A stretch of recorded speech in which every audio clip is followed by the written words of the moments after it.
Settle down na po tayo.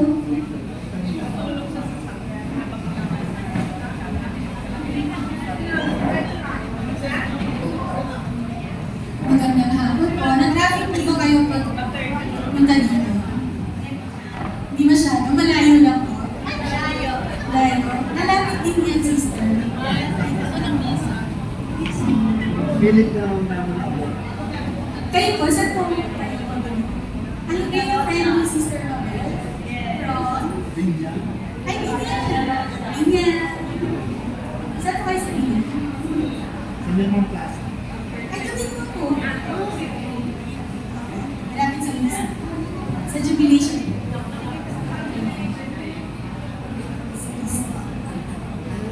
Sister, ano yung mga bisita from? Okay na po? Pwede na tayo mag-umpisa? Sister?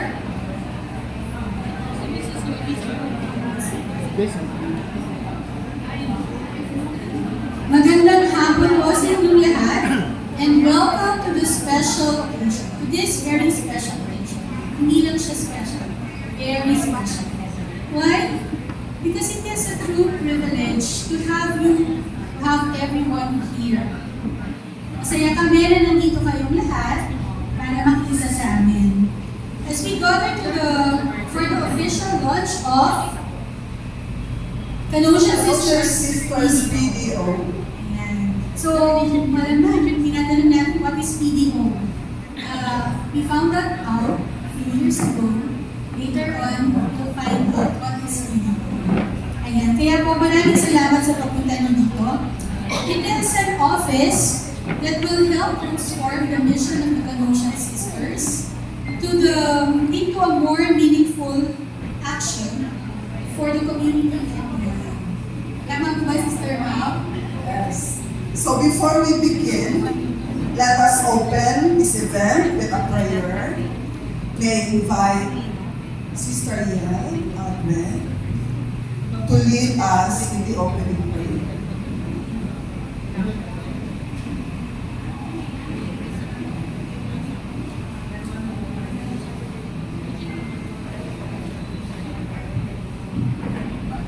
So good afternoon, everybody.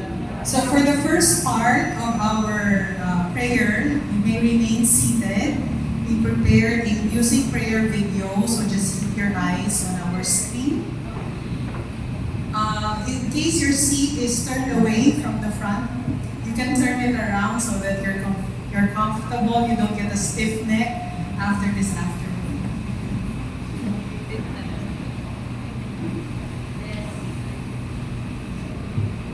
Let us begin. In the name of the Father, and the Son, and the Holy Spirit. Amen.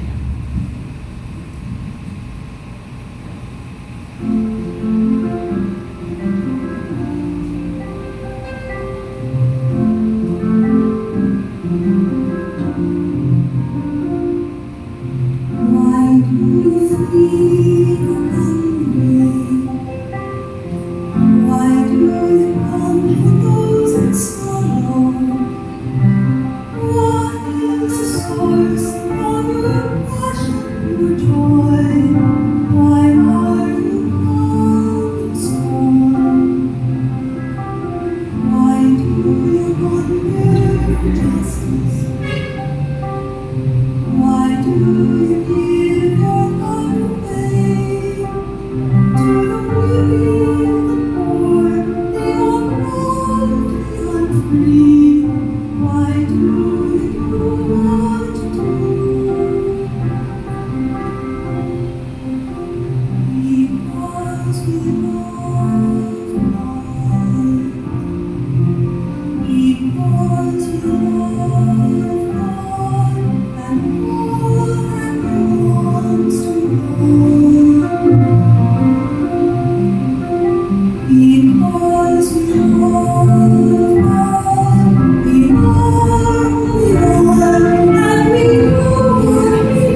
do you forgive those who hurt you?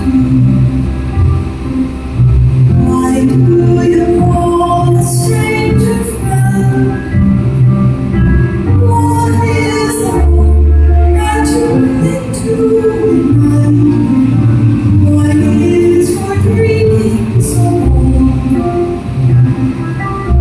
Why are you friends without cause? Why does your table run cold? Yes, and why does your fire never burn out? Why do you do what you do? Because we love God. Because we love God. All that belongs to the Lord.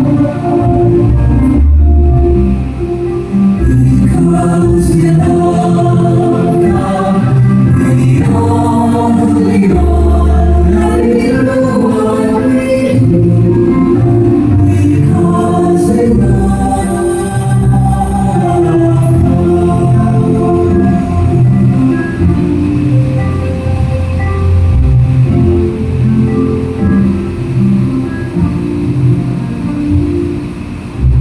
Why do you ask the children? Why are you concerned about future? Why do you stand around creatures? Why is your vision so bright?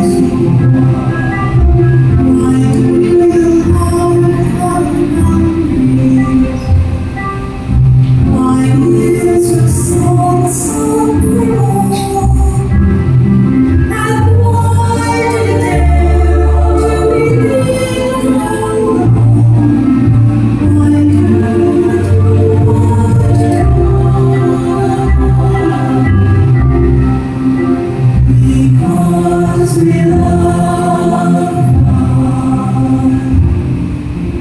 Because we love God, and all that belongs to God. Because we love God, we are, and we do what we do. Because we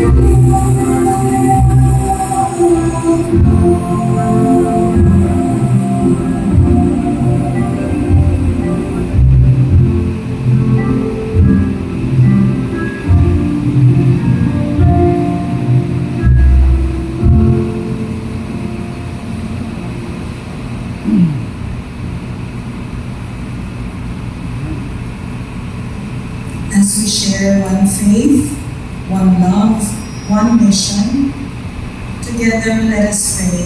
Our Father, who art in heaven, hallowed be thy name. Thy kingdom come, thy will be done on earth as it is in heaven. Give us this day our daily bread, and forgive us our trespasses, as we forgive those who trespass against us. And lead us not into temptation, but deliver us from evil. Saint Magdalene of Canossa, Pray for us. in the name of the Father, of the Son, and of the Holy Spirit. Amen. Now I will ask you to rise for the national anthem. It is a different video version of our national song. I ask you to sing it with your hearts more than your voices.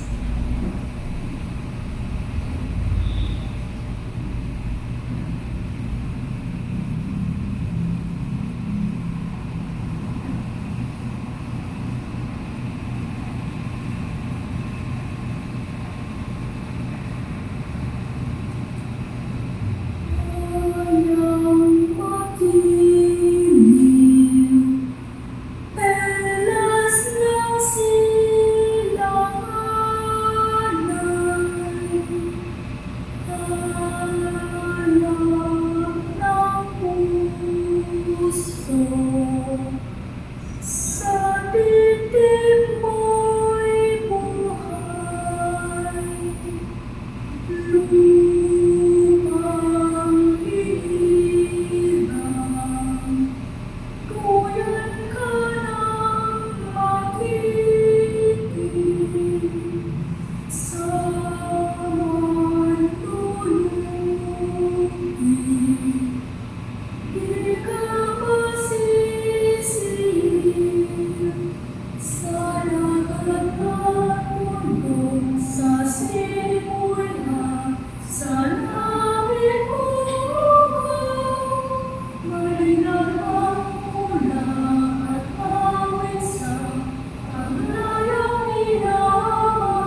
Thank you. Please be seated.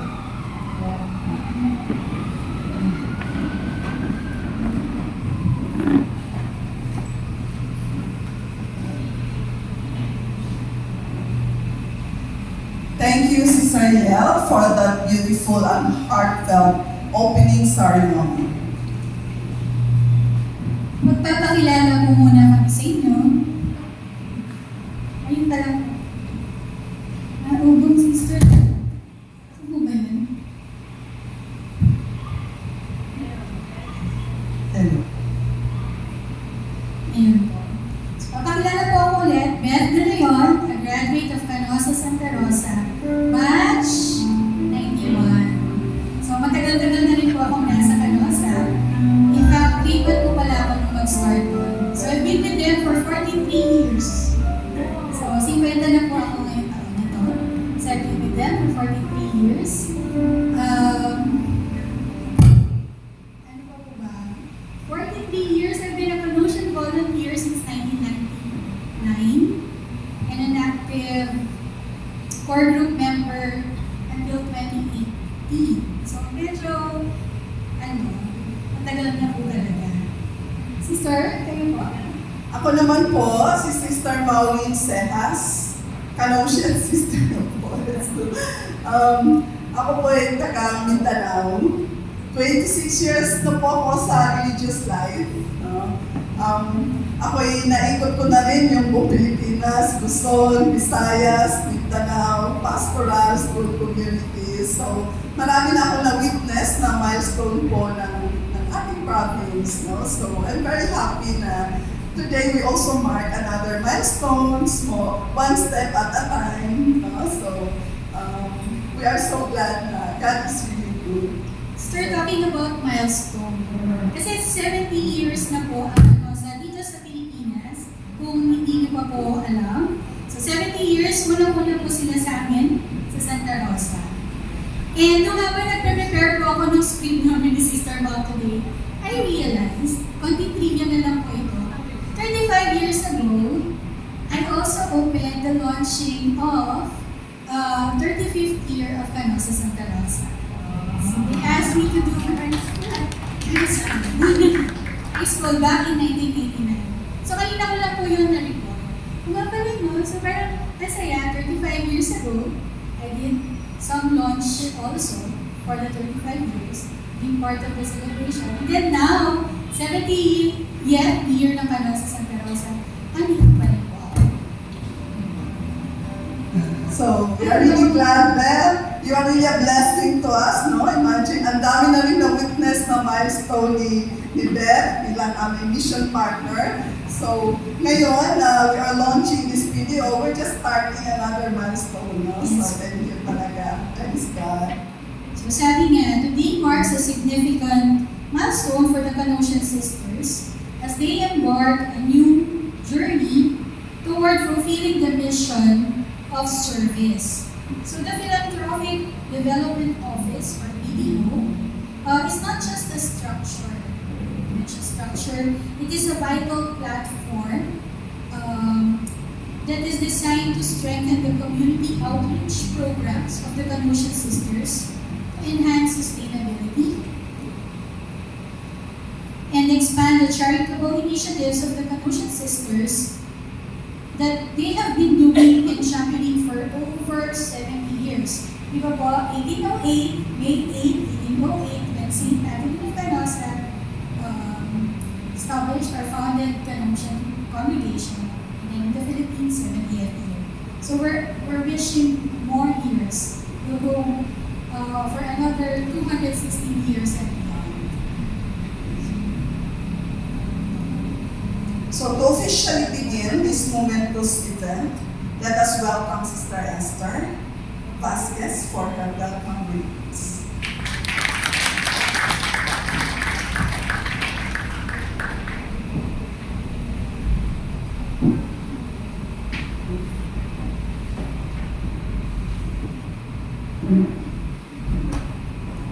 Dr. Glenda Miro Antonio, the founder, president of and CEO of Spring Rain Global, Father Orvin Gonzaga, the president of the SRJ Ecosystem Building, Ms. Nicole Husco, the executive assistant of Ms. Glenda Miro Antonio. Dear sisters, esteemed friends, collaborators, guests, isang mabunga at mapayapang hapon po sa ating lahat.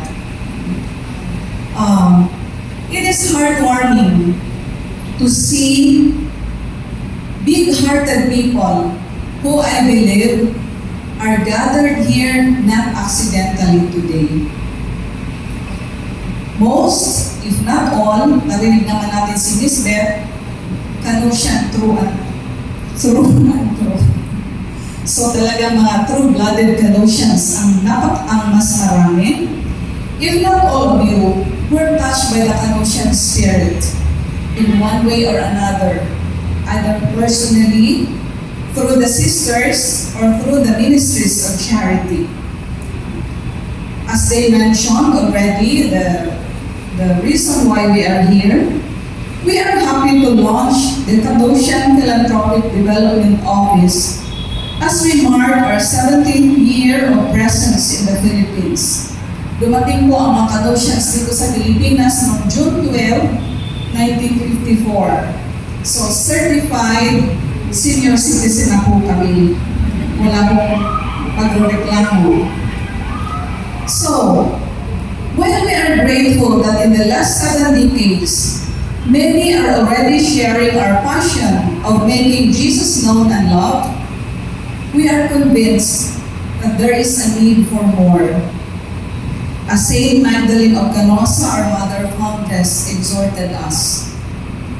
More heads, more hands, and more hearts joining together for a common passion and dream to make Jesus known and loved. Together, we can help people reclaim the meaning of their lives and become a potent force, loud and vibrant enough to make a difference in the world. Your coming here is a proof that God continues His mission by calling many more big-hearted people to collaborate with Him in transforming the world.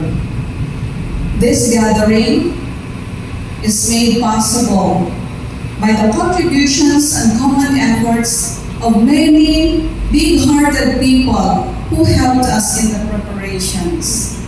And I would like to particularly thank our 2 lay volunteers who worked with us since the preparatory phase of this philanthropic development office. I would like to thank Ms. Beth De Leon and Ms. Jenna Virgo, who unsparingly shared their time, their talents, and resources with us. Minsan mo, natutulog na alauna, sabi ko, maaga pa. Aga na. So, maraming salamat, Beth and Jenna. And to all of you who are here today to join and walk with us in our advocacies. In a while, you will hear more about today's gathering. For now, let us open our hearts to God's gifts and each other's giftedness, and have a grand exchange of gifts as we continue on this afternoon's activity. So muli po, isang mapagpalang hapon and a hearty welcome to each one.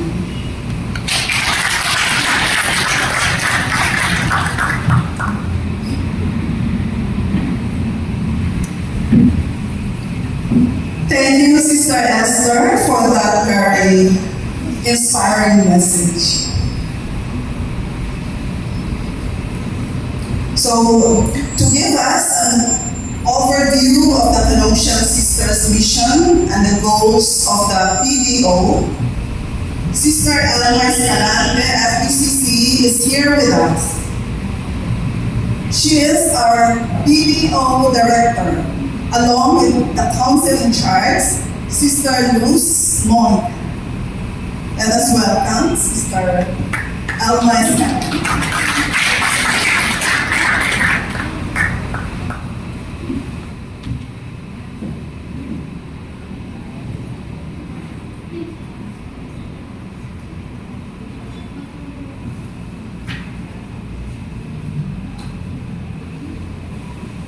Good afternoon to all of you, our dear guests, sponsors, and donors, friends, sisters, collaborators, and mission partners, all belonging to the Big Canossian family. Today, we launched the Canossian Sisters Philanthropic Development Office. The story of our founder, Saint Magdalene.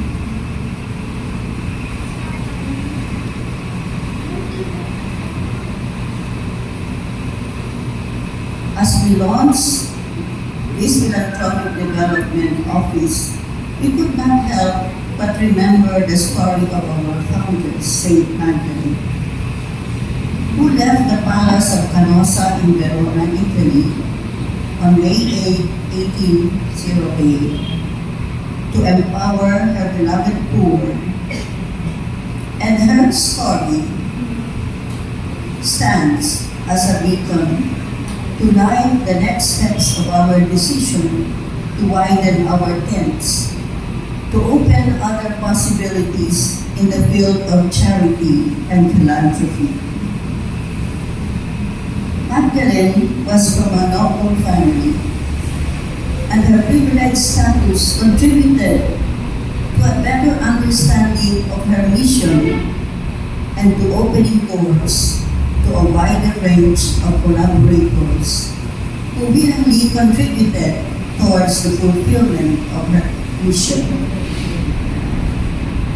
Years after Magdalene's death, in 1860, the Canossian Sisters arrived in Hong Kong for their first mission outside Italy. Soon, more houses and communities were founded in Hong Kong, and from there to other countries in Asia Pacific. This year, we Canossian Sisters in the Philippines, like what the other speakers before me have mentioned, we are celebrating the 70th anniversary of our foundation. For we were founded on June 10, 1954, with the first community of Canossa School in Santa Rosa, Laguna, consisting of 5 Italian and 1 Filipina sisters. This foundation was under the province of Regina Martiru in Hong Kong. Today, the Canossian Sisters of the Sacred Heart Philippines, PNG province, with 115 Filipina Canossian sisters, serve the church through 19 communities in the Philippines and 1 community in Papua New Guinea. We are missioned in Luzon, in Santa Rosa, San Pablo, Calamba, and Lipa through our school communities. In Tagaytay, through our retreat house. In Bulihan, through our health and social center. In Dumaca, Quezon Province, pastoral community. We are missioned in Metro Manila through the provincial community in Paco. In San Juan, through the novitiate and home for the elderly. In Tondo, through our clinic and social center. We work as pastoral communities in Tiangan, Ifugao, in San Jose, Nueva Ecija. We are present in Mindanao and in the Visayas, in Cagayan de Oro, where we run the Balay Canossa Orphanage and home for the street kids, as well as through our youth center in Malaybalay. and in the pastoral community in Torcaris. The sisters live with the typhoon victims of Calor Leyte. In a pastoral community, we are also present in Talibol, Bohol. And we have a foretaste of mission in Papua New Guinea. We have sisters there for years. Currently, our missionary sisters who are out of the Philippines are based and working in Indonesia, East Timor, Australia, USA, Mexico, Italy, Albania, in Africa, places like Tanzania, Kenya, Malawi, and Togo. We are 2,018 Colossian sisters worldwide, serving the world in 32 countries and 5 continents. To widen our tent in synodality and interculturality with the Church, we see the need for us to engage in the emerging ministries and take action on social issues of human trafficking and migration. Laudato Si programs and intensified scholarship programs that respond to the cry of the poor, the youth, and Mother Earth. While dedicating ourselves wholeheartedly to our current ministries in education, pastoral care of the sick and suffering, we also work as catechists, formators of the lay people in the ministry, and retreat facilitators. Always, mission as companions of the journey to God. For the sustaining of our advocacies and ministries, we need to look for other resources, other ways and means, aside from the usual exchange or compensations we receive in our professional, pastoral, and volunteer work. We thank Dr. Glenda Antonio for having reintroduced to us the Spring Rain Global Philanthropy and for helping us embark on this venture and major paradigm shift, the birth of the Galatian Philanthropic Development Office. We thank you, dear friends, guests, and sisters, for blessing this occasion with your presence, for your generous contribution and pledge of help to sustain our advocacies and ministries. Thank you for your collaboration in our mission to uplift and empower the poor as a way of making Jesus known and loved. The story of Magdalene continues today and will continue as long as we believe in the goodness of people. To go on building the bonds of friendship and opening doors for collaboration in philanthropy and charity. Thank you all for being with us, joining us, and supporting our beginnings. Thank you, dear sponsors and donors. Thank you, dear friends, sisters, mission partners. Let us celebrate this blessing. Truly, this gathering is a blessing and cause for a celebration. Thank you, Lord, God, our Father and Provider.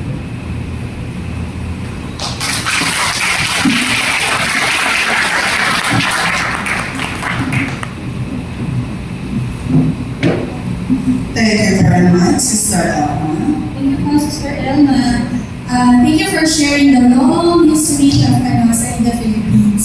Tunay nga naman, marami na tayong na-touch na buhay. And we want to touch the lives and the hearts of more people. And that's why we have the sabi nga niya, it's a paradigm shift from where mula dun sa ginawa na natin ng past 216 years sa congregation, 70 years dito sa Pilipinas, marami pa tayong pwedeng gawin. Bilog pa rin ang mundo, pero nag-iiba siya. Nag-iiba ang landscape. At tayo, bilang mga Canossian, we are ready to face the challenges and the changes that the modern world should have. Tama si Sir Ma'am? Yes. So then, we have, yung pagpatuloy natin that this PDO may be a new name, but the activities are actually not, Through the years, Canossian Sisters' presence in the Philippines helped a lot of people and communities improve their lives. So at this point, we would like to share a short video highlighting the Canossian Sisters' journey, their mission over the years, and the vision for the future through the PDO. So let us all take a moment to watch this video.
He has sent us his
one of the advocacies of the Canossian Sisters, so that is for housing, our housing project both in Palo and in Calaba City.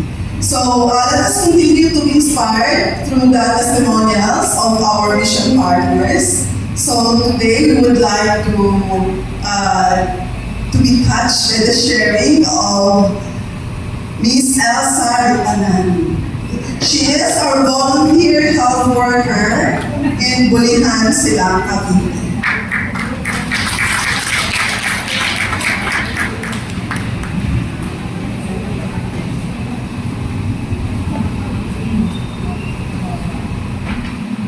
Isang makakaligasang hapon po sa ating lahat. Kung paano ako nakapasok dito sa Canosa, ay yung bago pala ako pumasok sa Canosa, ay mananahin ako sa malapit lang din sa Canosa. Dumadaan ako sa Canosa, nakita ako ni Mother Maria, saan ka pupunta? Sabi ko, papasok ko mananahin. Diyan ako nananahin. Sabi niya, bakit hindi ka nananahin dito? 1993 po yun. Di, sabi ko, sige, sinubukan ko. Pero bago ako panganak noon sa aking bunso, 1993. Noong nasa Canosa na ako nananahi, ang mga anak ko ay nag-aaral, may high school, tapos may elementary, meron pa rin akong baby na maliit, 1993. 1998, nagbukas ang CBHP. Na-recruit ako bilang isang volunteer health worker. Hanggang ngayon. Pero kahit na ako nananahi, nagtitinda pa rin ako ng itlog na maalat twice a week. Para makatulong. Kasi talagang hirap talaga. Nahirap talaga sa bulihan noon. Dinanas ng pamilya ko ang kumain ng lugaw sa umaga, kumain ng lugaw sa tanghalian, hanggang hapon ng lugaw pa rin. Ganyan ang dinanas namin talaga ng pamilya ko noong dumating kami sa bulihan. Kasi noong nasa Paranaque kami, pareho kami may trabaho mag-asawa. Noong nasa bulihan na, siya na lang. Tapos ako na iwan sa mga bata. Noong napasok ako sa Canosa, na-recruit naman yung anak kong pangatlo na mag-aaral sa vocationist. Na-recruit ni Mother Maria ng kumuha ng 10 estudyante. Hindi ko alam yun na nag-ano pala sila sa school ng grade 6. Sabi ng anak ko, Ma, kinuha ka nila ako mag-aaral daw doon sa pare. Saan yun? Doon daw sa vocationist. Hawa na sa vocationist yung anak ko. Sabi ni Mother Maria, kumusta na anak mo? Okay lang po, Mother. Tapos ito na, nagkaroon sila ng project. Kakahalaga ng 700. Ang 700 ay malaki na yun nung araw. Sabi ko, Mother, baka pwede makautang pang project ng anak ko. Sabi niya, sige, paano ko babayaran dito? Hindi pa nananahi ako. Bulog-bulugan ko na ng linggo-linggo tuwing sa sahod. Sa madalit sabi, na nabayaran ko yun. Ito na, nakalaga na naman ng baboy. Nakadalawang cycle ako ng baboy. Nung pangalawa na, nung last ko na ng cycle, sabi niya, yung isa ibenta mo, yung isa, ako na magkakakay. Tinawagan si San Juan, tinawagan si Santa Rosa, para lang maghintay yung kanyang tinatay na baboy. Tapos binigay na lang sa akin yung aking part.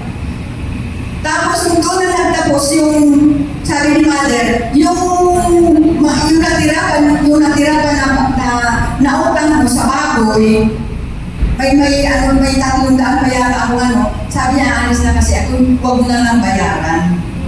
Sabi, huwag mo na lang bayaran 300 na Dumating si sister,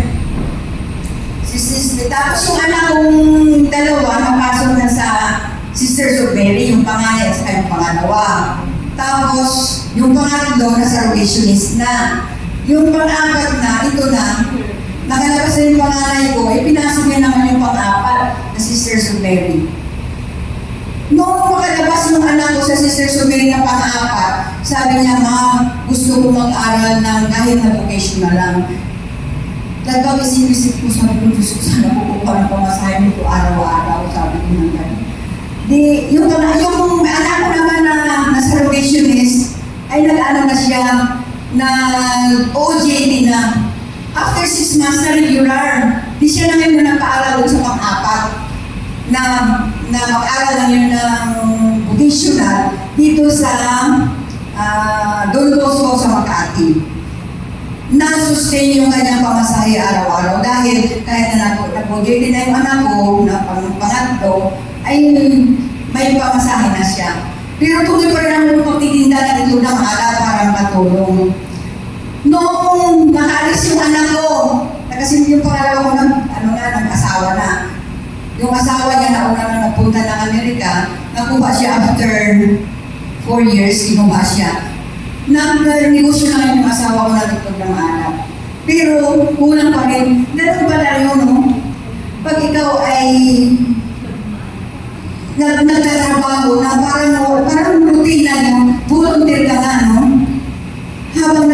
Habang nagtitraining ka, ay may mga formation na ginaganap ang mga madre sa Canosa para napalalim yung pananampalataya. Pero ako naman ay graduate ng Catholic school, no? Mga Jesuits school ng mga Jesuits dito sa Ipil, sa Buanga, del Sur, Panor, ayun si Bugay na. Ibang formation na ginaganap yung sa Canosa. Napalalim tuloy ang ating pananampalataya na sa gabi-gabi habang maglalagay, kailan ko ba hindi nyo nakalimutan talaga yung mga dasal. Tapos, nung ma-recruit akong late na siya noong 2002, nung siya si Sister Francis pa yung madre, sabi niya, bakit ayaw mo mag-may ganun siya? Sabi ko, ano yun? Binigyan niya rin tuloy ako ng masahin ko muna yung St. Magdalene. Para naakit naman ako. Pero sabi ko, Sister, baka sumobra na ako sa langit. Ay, hindi ka susubra sa langit. Yan sa akin. Hindi ka susubra sa langit. Tapos tinignan ko ang gawain. Sabi ni gano'n siya, sa kanyang isang volunteer health worker, ay siyempre sabi ko, hindi ka naman pwedeng, you're gonna serve 2 masters at the same time, no? So, pinili ko ang Canosa. Naging volunteer na, naging lay Canosian ako. Pero, 6 years ako na aspirant bago ako na-accept. So, sa mga tweet, noong nasa na-recruit yung anak kong pang-apat, ng Don Bosco na nag-OJT siya, nangangailangan ang baril ng, kasi siya automotive eh. 72 sila na kumuha ng isang pang-10 siya.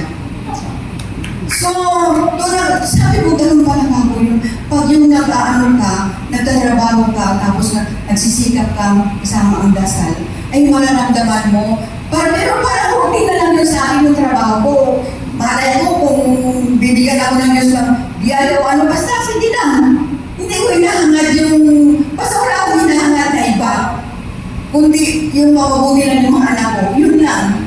Kundi ko na wala akong ibang hangad na iba. Tapos sabi ko, Sister Janet, Sister, kailangan na ng passport ng anak ko, baka pwede mo akong pahiram ng 700. 700 yun.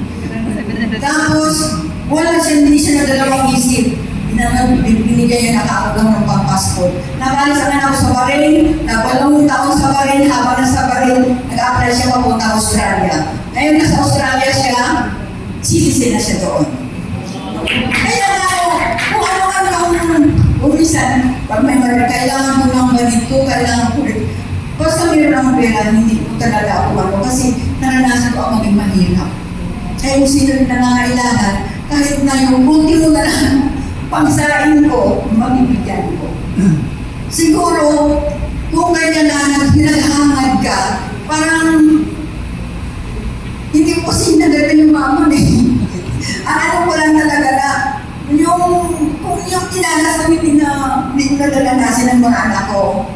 So, ngayon nagsisikap naman sila, wala, saka matulungin ang mga anak ko. Kaya na may nagasakit sa amin, siguro kailangan niya ito, ganito, bigyan ko naman.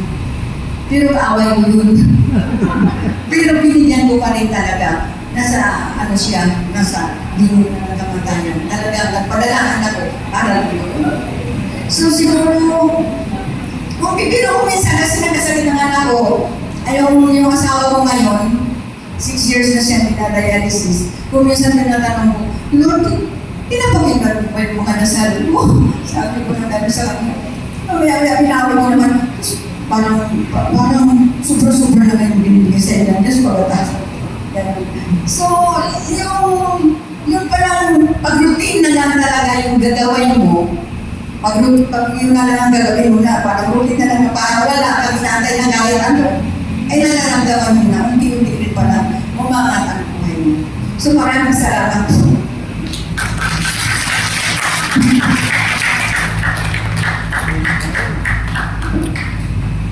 Maraming salamat po, Ate Elsie, sa iyong napakamadamdaming pagbabahagi, no? Talagang mararamdaman natin ang tunay na katakamisyan sa kanyang pagbabahagi. Maraming salamat po. So pagpapatuloy naman po natin yung pakikinig sa ating isa pa po sharing mula po sa isang scholar, no? Siya po ay si Princess Samonte. Siya po ay dating, she is now a lawyer na nagtatrabaho na sa DOLE. No? So, maraming salamat. Pakinggan natin siya. Ay, sorry, Fatima.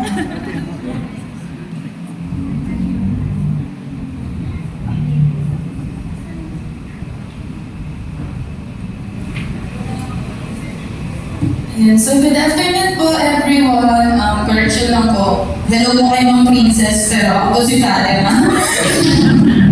Ayan po. So, as introduced po, I was a previous scholar po ng Canosian Daughters of Charity. Well, way back, I was in grade 2 po, no, when I started as a scholar. And before, ang dati ko po ay isang fishbowl vendor. Ang mami ko naman po ay nasa palengke, nagtitinda ng mga biscuits po. So, yun po yung buhay namin. And during that time po, naisip namin na even graduating high school, that's already a privilege. Yun na po yung, kumbaga, naset na namin na mindset. Pero it changed po when I became a scholar in Calabasa. So, I grew up there. Every week po, we go there, had catechism, tutorials. And during that time po, I remembered na yung mga classmates ko, intrigued sila, bakit alam ko na yung topics na dinidiscuss sa school? Well, hindi nila alam, the week before, it was discussed na po sa Canasa by our sisters and of course po, yung mga ate namin na scholars din po. No? So, I graduated po in Pamantasan ng Luzon ng Maynila. Initially, my degree po was in travel and tourism industry. I know it is a big jump po going to law school, but with God's grace, I was able to graduate po sa law school at the age of 23, and then I took the bar po, passed po, and became a lawyer at the age of 24. But this story po is not about me, but on how the Canosian Sisters has helped my life. A while ago, it was actually mentioned and flashed po sa screen na it stated that their aim is to have a lasting impact on the lives of the beneficiaries. And indeed, no, ako po ay tumatayo dito on behalf of all the other scholars na nagbago po ang buhay dahil po sa tulong ng ating Canosian Sisters and of course the sponsors po. Hindi ko po madalawa na makapag-graduate ng college at hindi ko magkakaroon ng lakas sa loob na pumasok ng law school at makagraduate, makapag-bar, kung hindi po dahil sa tulong ng mga madre po ng Canosian. Utang ko po ang buhay ko sa inyo. Maraming salamat.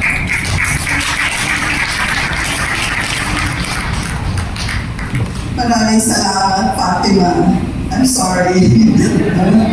So, si Fatima is really, an example of a success story, of our scholarship program. So, God is really good. So, ngayon naman po ay pakinggan natin ang ating isang gem. She is a Canosian sister Sister Julia Untalan, our elderly sister in Pias.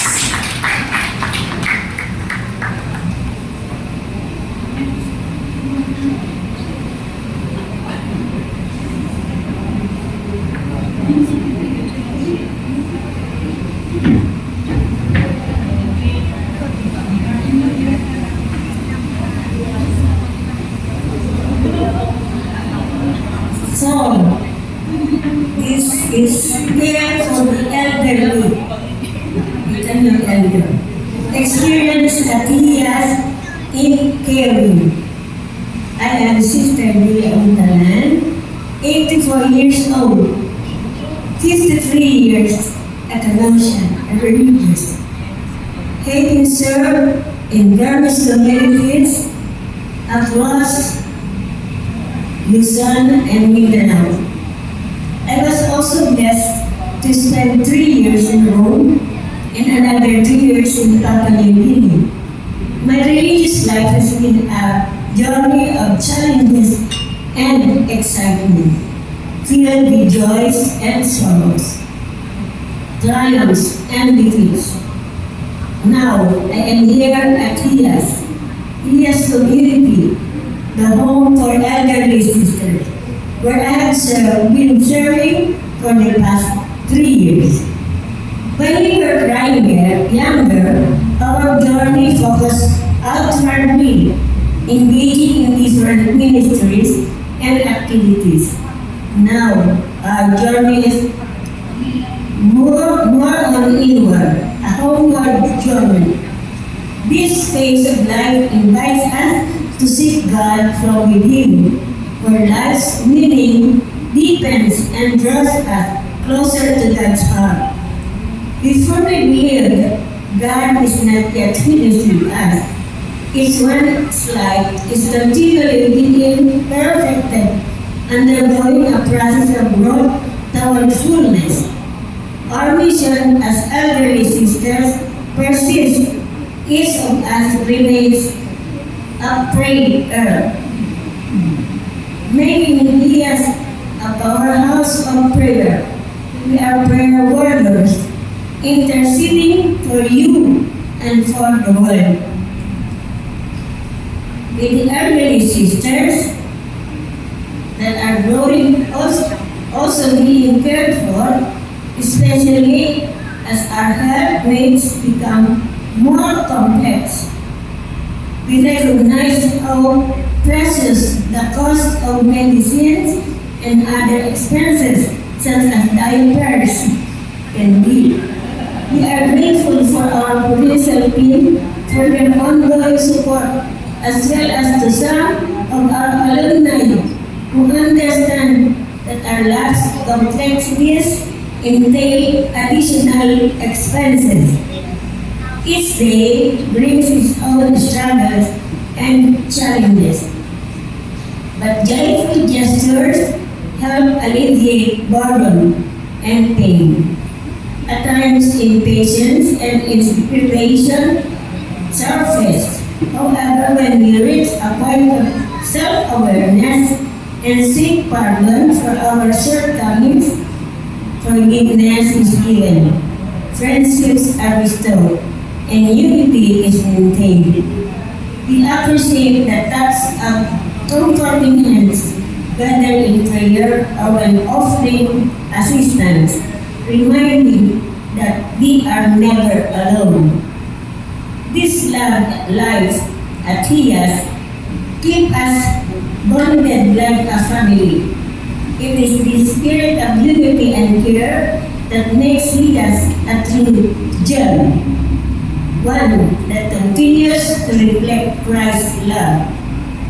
Through everything that happens day in and day out, we hear the same call to be Hias. Even in our current condition, we strive to make Jesus known so that he might be loved by all. Thank you very much.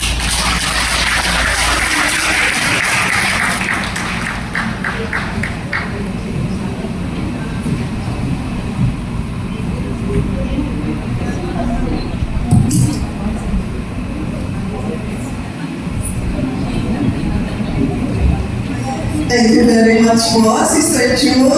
Alam niyo po, kami mga Canossians, kapag gusto namin magpapadasal, we call our sisters in Hiyas. Because Hiyas community is our power of prayer. No? So, talaga nabubuhayan kami, nagkakaroon kami ng pag-asa kapag kami nakakatawag sa aming mga lola. Maraming salamat sa inyong pagmamahal, aming mga lola. Salamat po sa lahat ng mga nag-share ng kanilang experience. Salamat po, Sister Julia. Sister Ju po, nakilala ko po siya nata sa Canossian, but as a Tomasian. Sa ibang mundo, sa ibang pagkakataon, hindi ko na pagiging Canossian ko noon. Nagpunta kami sa Nueva Ecija. To my surprise, Canossian, ka-deal or ang ka-partner ng aming College of Commerce sa Nueva Ecija. And I admire Sister Ju and Sister Cora for their energy. Hindi na rin po sila masyadong bata ng panahon na rin. Nakita ko at hanggang ngayon naman kita na naman si Sister Ju. Ready pag tinawag, pag sinabihan ko anong request, prayers man, or magsalita iba. She's ever ready. So salamat po, Sister Ju. And now, maybe invite everyone for the formal launching of our meeting.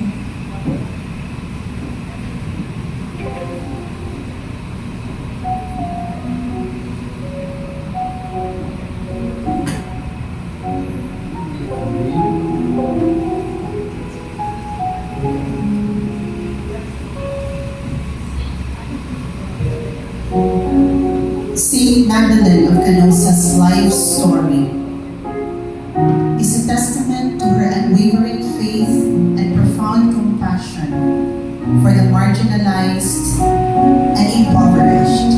And in this very moment, we have witnessed and will continue to witness the passing on of this faith and compassion to the people that the Canossian Daughters of Charity has done through the years and will continue to do in the years to come. Candle lighting is a beautiful symbol of hope and commitment.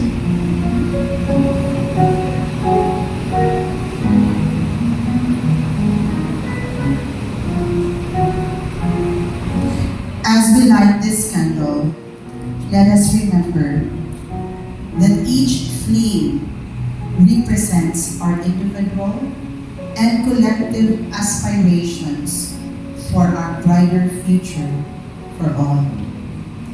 Our message of hope. In the flickering light of the candle, we find a reminder that even in the darkest times, hope can shine through.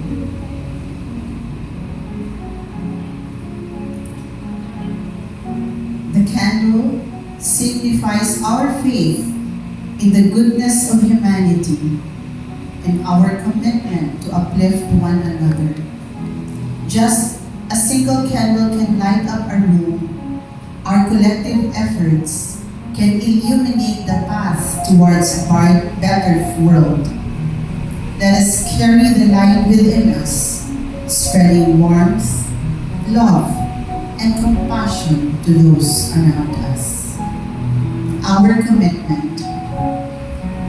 As we stand together, the sisters will be sharing to all of us an invitation to be part of this cause in any way we can, big or small. To let us pledge to be beacons of hope in our communities. We commit to nurture our faith, to strengthen our belief in the power of love and the power of kindness. We commit to support one another, to be there for those in need, offering help and understanding. We commit to promote education, to be advocates for learning and growth, to ensure that knowledge is accessible to all. We commit for the environment, to protect our planet, recognizing that it is our shared home. We commit to engage in service, actively participate in initiatives that uplift the vulnerable and the marginalized. Together with our commitment, let us keep our candles burning light, illuminating the way for others, and fostering a spirit of hope and commitment in all that we do.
Moving on, I now call on Dr. Glenda Vero Antonio to give us an inspirational message. She is the founder, president, and CEO of Spring Rain Law.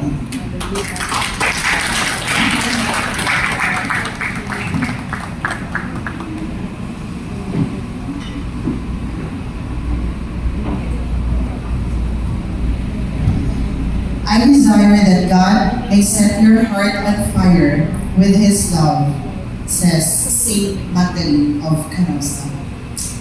Sister Esther Vasquez, FDCC, Provincial Superior of the Canossian Daughters of Charity and her council. Sister Elma Escalante, FDCC, PDO Director, and the whole PDO team. Members of the Canossian Daughters of Charity and lay collaborators, advocacy ambassadors, Father Orban Gonzaga CP, Provincial Economer of the Congregation of the Passion, and the President of the SRG PDO Ecosystem, PDO Directors present, benefactors, and friends, good afternoon.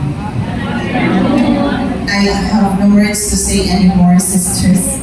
After I have witnessed the past days and months that we've been together, and even years that I have found you in our first encounter, I believe that today is indeed a blessing, a divine orchestration of His providence to our collective mission.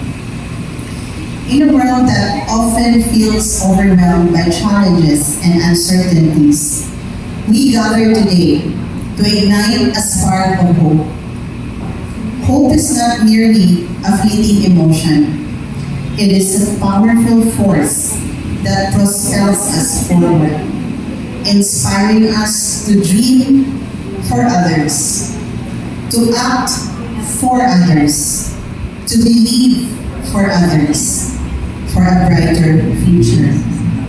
Hope is rooted in our shared humanity, our capacity for love and compassion, the light that guides us through the darkest moments, reminding us that even the smallest acts of kindness can create ripples of change. This is the Canossian Daughters of Charity's story of hope for others. And let's give them a resounding round of appreciation. The story of hope and service for the past 7 decades and beyond, and able to impact so many people whose lives are now in a better situation, and whose hope has been enriched, and whose faith has been strengthened. And here they are, still passionate to continue to do more and expand their reach to as many. I am more than also inspired, sister, in your life's journey as a congregation. And as we plant the seed to this mission possible, we gather to celebrate the launching, finally, of the Canossian Daughters of Charity Philanthropic Development Office. We stand at the threshold of a new chapter, filled with purpose, filled with hope, and filled with transformative potential. This office will be an avenue for all of us to convene and share our stories as well, to share our resources, and to share and inspire our impact together. This moment is not just a milestone, but this is a testament to our commitment to serve even more the most vulnerable among us, and to embody the spirit once again of compassion and love that our collective mission calls us for. In a world often overshadowed by all these challenges and uncertainties, the Canossian sisters remind us that hope is a powerful force. In the light that guides us through the darkest of times, inspiring us to take action and make a difference, we embark in this journey together to remember that all our collective action will contribute really to the change that we wish to change in this beautiful world that we live in. This Philanthropic Development Office, as shared by Beth, is not just an office, but this is an offering of acknowledging the blessings that we have received through the years, and to acknowledge that the providence will continue to flow through each and every one of us, because we are called to be beacons of hope continuously for those in need. And through all our collective efforts, we will empower the individuals, uplift communities, and continue to foster a spirit of solidarity that the sisters has taught us to transcend beyond boundaries. We will create opportunities even more stories for education, more stories of service in healthcare, more stories of strengthening our spiritual growth, ensuring that no one is left behind. We will continue to embrace the opportunity together with open hearts and open minds, knowing that our work, once it's rooted in love and guided by faith, will continue over and over again. As we move forward, may we be inspired by the words of Saint Magdalene of Canossa, who believed in the transformative power of love and service. My witnessing with the Canossians is when I was in Tondo years ago, when Father Ray actually introduced me to the sisters. Father Ray told me that if you really want to witness what the sons and daughters of charity is doing, go to Tondo. And I said, okay, I go to Tondo, Father. And I invited one of my friends from Singapore to go there. And I told him, his name is Vincent. And Father Ray said, huwag kang magdala ng mga gamit kasi maarte ka naman. Basta huwag kang magdala. Just be yourself. They said, yes, Father, I will be myself. And Vincent, who's living in Singapore, said, okay, I'm with you, Nana. We go and move. And we were there. We were going around by ourselves. Kami lang, sinamahan ata kami ng dalawang volunteers ni Father.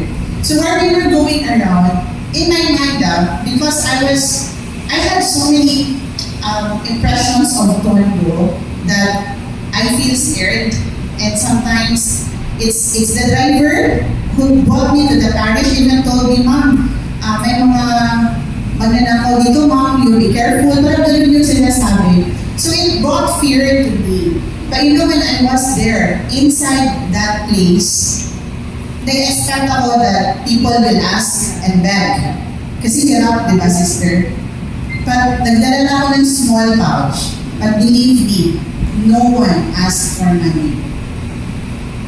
We were moving around and going around. They were so happy. Sabi ko, wow. Tapos nakita ko doon, Happy Land. Sabi ko, nag-dream sila ng Disneyland. Sa kanila, parang Happy Land. Vincent was crying, holding back his tears, and I said, Nanda, I've never seen this kind of experience before, or not even until I was here. And then sabi niya, I was expecting for them to, ask and tell us their problems, and they were so happy. And there was this little child who brought us like, come. Like he was like showing us the way. And then we reflected. And alam ko bakit? Because the sisters and the fathers protected, uplifted their dignity in spite of what their situation was. Doon ko naramdaman yung service and impact of what you all are doing, sisters. Hindi nararamdaman nila yung hirap na wala sa kanilang pagkatao. Basta naman ko pa yung begging in the streets outside than I was expecting in that beautiful community. And sabi niya, Happy Land, ate, this is our Happy Land. Sabi ko, Vincent, it's Disneyland in America. Kaya I bought another friend, Pastor Deacon Steve. I bought him there and he cried because it says in California, it's Disneyland. But in Tondo, it's Happy Land. And even if it's so different from Disneyland, you found happiness by bringing happiness, and in Jesus be felt to them. And that's very, very important in our life right now. So I continue to reflect and I prayed to Saint Bakita and Saint Magdalene, and I said, if and we are given this chance to journey with them, we will continue to bring this kind of formation. Tama po yung sinasabi ninyo po, yung tulong is tulong, but kung tulong walang formation, ang feeling ng tinutulungan is I am below and you're above. Pero never yan na pinaramdaman sa service ng mga Canossians, and I'm sure with the rest of the other sisters and fathers in the religious community here in our country. Umalis kami ni Vincent with that experience na in the Philippines, people don't really beg for money if they feel that their heart is loved and protected. Kasi alam nila na may paraan to protect themselves as well. Begging for money is not easy. It takes walang sa sarili mo para mag-beg ka for yourself. Kaya sabi ko sa bata, gusto mo bang pumunta sa ibang lugar para mag-aral? Hindi po. Saan mo gusto mag-aral? Dito po. Sabi niya, masaya ako dito ate. Tingnan mo, ito ang aming truck. Yung truck nila was yung mga nasa waves. Tapos may isang bata nagdala siya ng Jollibee. Yung hindi natin natatapos na Jollibee. Saan ko dadalhin? Ilulutuin po namin ate. Saan ilulutuin? Dito. Tapos tinala na ako dun sa yung magluluto. To recook the food. Just for them to eat. Sabi ko naging resourceful din sila, but at the same time, I felt that that was their way of valuing their life. And for me, sisters and fathers of the Canossians, we have done a great work for God's image of love in this world. Totoong love na you never want to stop. Kaya mag-meeting kahit pagod sister. Sister Elma is already baby boomer. Pero pag mag-chat siya, night man siya. So, grabe ang active niya. Tapos napatanong si Sister Glenda, bakit kaya ako ang na-assign sa PDO? Sabi ko, Sister, because of the wisdom that you would bring to us, to teach us while we're there, to make us and remind us that looking for resources is all about love and God's way of calling us. Kaya kayo po tayo lahat dito, kung pwede lang ma-invite lahat, pupunuin namin ang buong SMX siguro. Pero hanggang 100 lang po yung upuan na pwedeng ma-invite sa beautiful launching ng hapon na ito. Yung seat na yan, kayo po andun. It has a meaning. It has a calling. I should say, hand-picked invitation. Not by the sisters, by the Spirit that the Lord has guided the sisters to bring you in. Spread the news. Make everyone experience what you've experienced with the sisters, especially yung mga hindi nakakaalam at yung hindi alam kung paano tutulong. Yung opisina po will be open for all of you. It will be a place for all of us. A welcoming place to witness those photos coming alive in your hearts. So with that, I thank God for the gift of the Canossian sisters. I thank God for the gift of Saint Magdalene of Canossa. For if it wasn't for her, hindi mabubuo ang mundo na tinutuloy-tuloy niyong ipaubaya sa lahat, especially the love of Jesus. We're here to continue the work of Saint Magdalene. We're here to become a testament that if we put all our resources together, then many people, beyond those lives in Tondo, will experience a life of dignity, will experience a life of hope, and will experience a life of God's love. Pandemic has taught us that life is short. So if there's anything we can do now, don't delay. Do it now, for we shall not pass this way again. Tomorrow will be another day, but pandemic has taught us that whatever is leading today, kung pwede ma-extend, we will do it. So thank you for being with us. Thank you for accepting na yung seed na yan na hindi binigay sa iba, binigay sa iyo, andito kayo. So maraming salamat. God will bless you, I'm sure. He will bless through you people who will come to us. God will bless the work that you do so you may be able to flourish in the resources that you'll be able to provide for the sisters, one beneficiary at a time. Let us be the hands and feet in our communities, bringing light to those who need it most, like the sisters. We can build a future where every person is valued like those children in Tondo. we can build a future where every voice is heard, as simple as nangangailangan ng tulong para makapagtrabaho. And where every life is enriched, wherever we are. Mapa-beneficiary man or mapa-benefactor. I'm sure all the benefactors here also experience the love of Jesus through the sisters. We face this journey with courage because God is with us. We face this journey with compassion because God is with us. We face this journey with so much positivity because the providence comes from Him through all of us.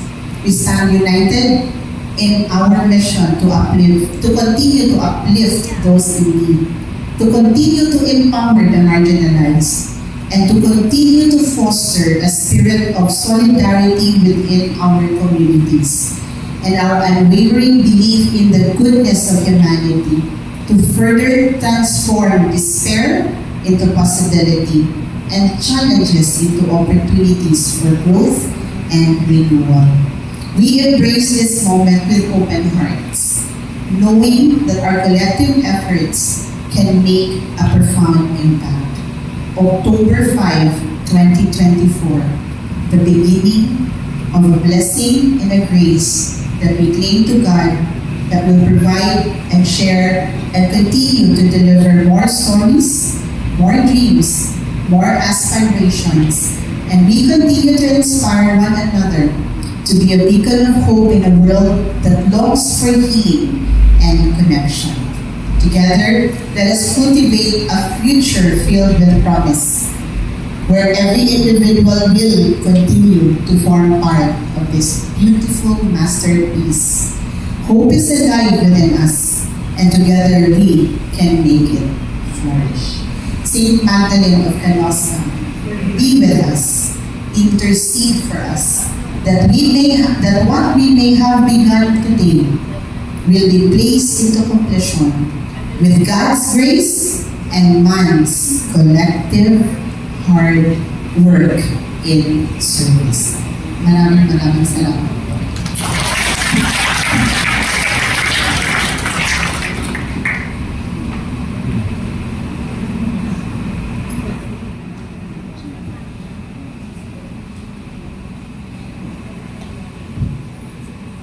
Thank you very much, Dr. Glenda.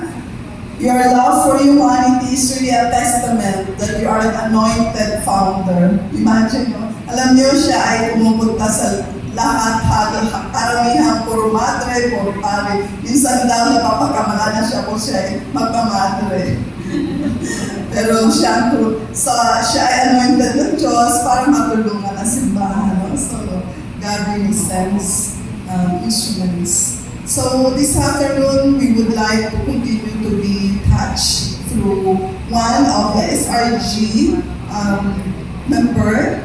He is the president of the SRG ecosystem. May I call on Father Orben Gonzaga.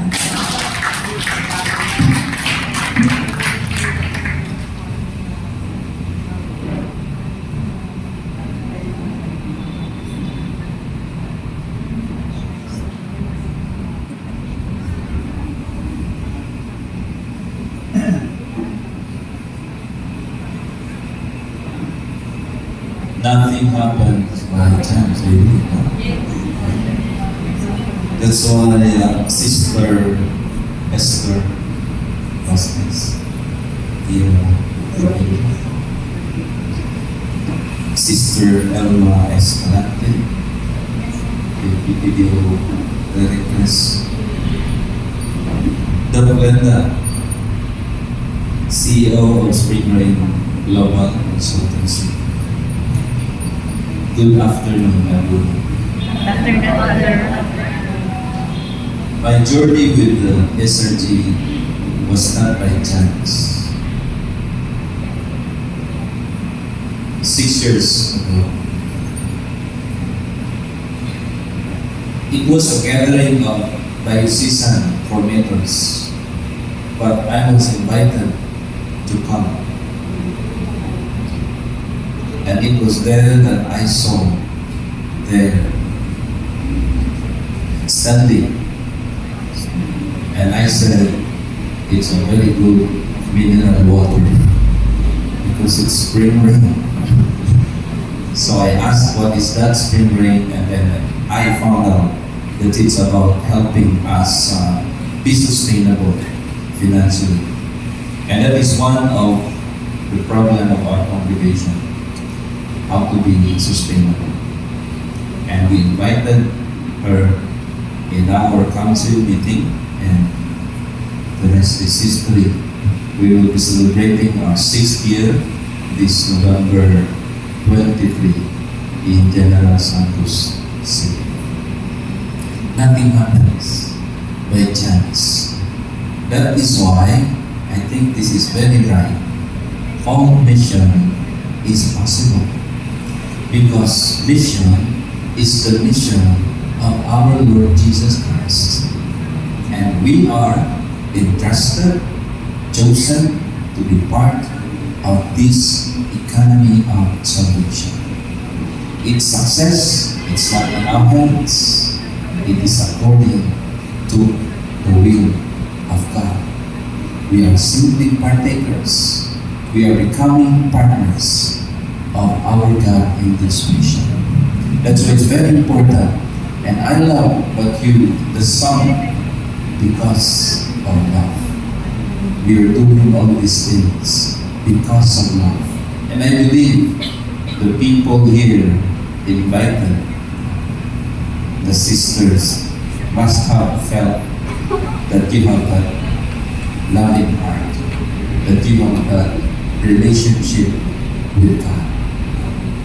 And I encourage the sisters.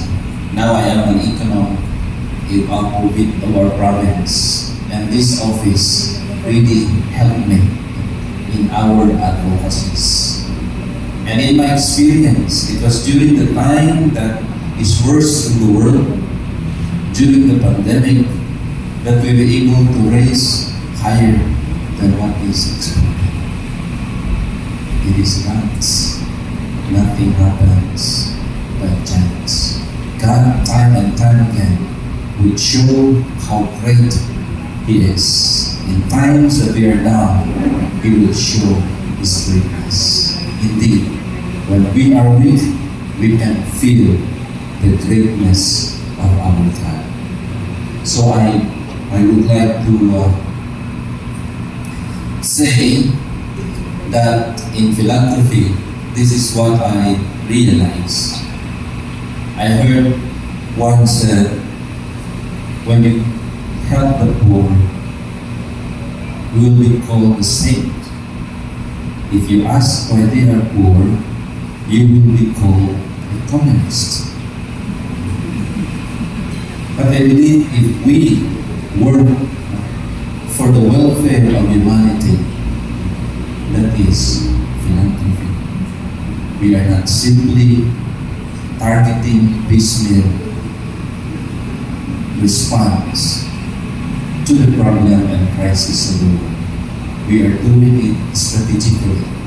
That's why Jesus was so wise that He chose companions, that when He left, there are people who will continue the mission, and until now, we are part of that mission.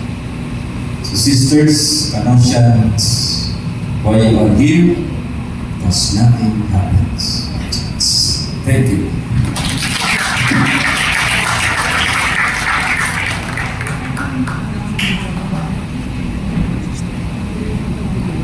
Thank you very much, Father Orven.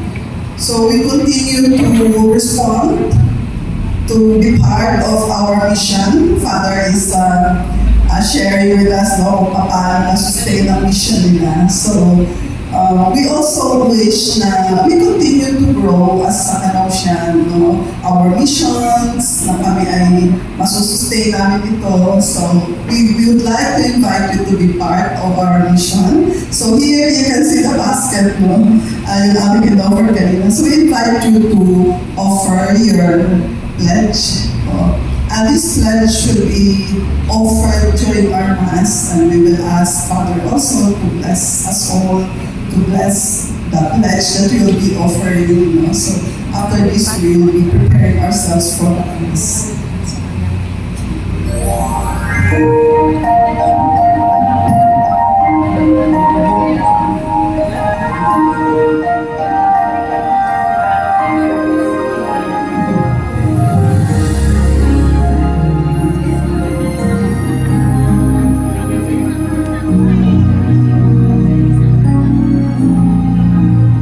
So ano yung offer po natin yung pledge form?